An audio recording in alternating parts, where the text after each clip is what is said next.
जंगल में बरगद के ऊंचे पेड़ पर एक चिड़िया घोंसला बनाकर अपने 2 बच्चों के साथ रहती थी। एक दिन एक तूफान आया और बरगद का वह पेड़ गिर गया। पेड़ से दबकर चिड़िया मर गई, लेकिन सौभाग्य से उसके दोनों बच्चे बच गए। तेज हवा चिड़िया के एक बच्चे को उड़ाकर एक गुफा के पास ले गई, जहां डाकू रहा करते थे। चिड़िया का दूसरा बच्चा ऋषिमुनियों के आश्रम के पास जाकर गिरा। समय बीतने लगा और दोनों बच्चे बड़े होने लगे। कई महीने बीत चुके थे। एक दिन एक राजा जंगल में शिकार करने आया और रास्ता भटक गया। वह बहुत थका हुआ था। एक स्थान पर उसने अपना घोड़ा रोका और पेड़ की छाया में आराम करने बैठ गया। जहां वह आराम कर रहा था, उसके पास ही एक गुफा थी।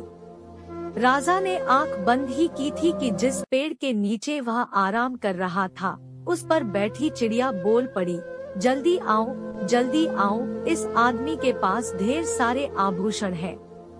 इसका गला काटकर इसे मार डालो और इसे लूट लो। यह सुनकर राजा हैरान रह गया। तभी उसे गुफा के अंदर कुछ आहट महसूस हुई। खतरा भांपते ही वह अपने घोड़े को सरपट दौड़ाता हुआ वहां से दूर निकल गया। वह घोड़ा दौड़ाता दौड़ाता थक चुका था। आराम करने वह एक पेड़ के नीचे जा बैठा। पास ही एक आश्रम दिखाई पड़ रहा था। उसके नीचे बैठते ही पेड़ की एक डाली पर बैठी चिड़िया बोल पड़ी, राजन, आपका स्वागत है।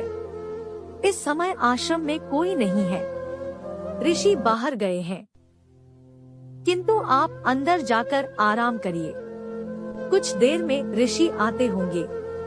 राजा ने सिर उठाकर चिड़िया को देखा। वह हूबहू पहले वाली चिड़िया की तरह ही दिख रही थी। चिड़िया की बात मानकर राजा आश्रम के अंदर चला गया। कुछ देर में ऋषि आश्रम लौट आए।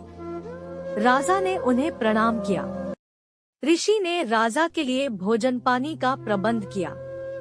भोजन के बाद कुछ देर आराम कर राजा जाने को हुआ तो उसने मन में कौंध रहा प्रश्न ऋषि से पूछ लिया, गुरुवर, आपके आश्रम के सामने स्थित पेड़ पर जैसी चिड़िया है, हूबहू वैसी ही चिड़िया मैंने कुछ दूरी पर स्थित एक गुफा के पास के पेड़ पर देखी, लेकिन दोनों की बोली में बहुत अंतर था।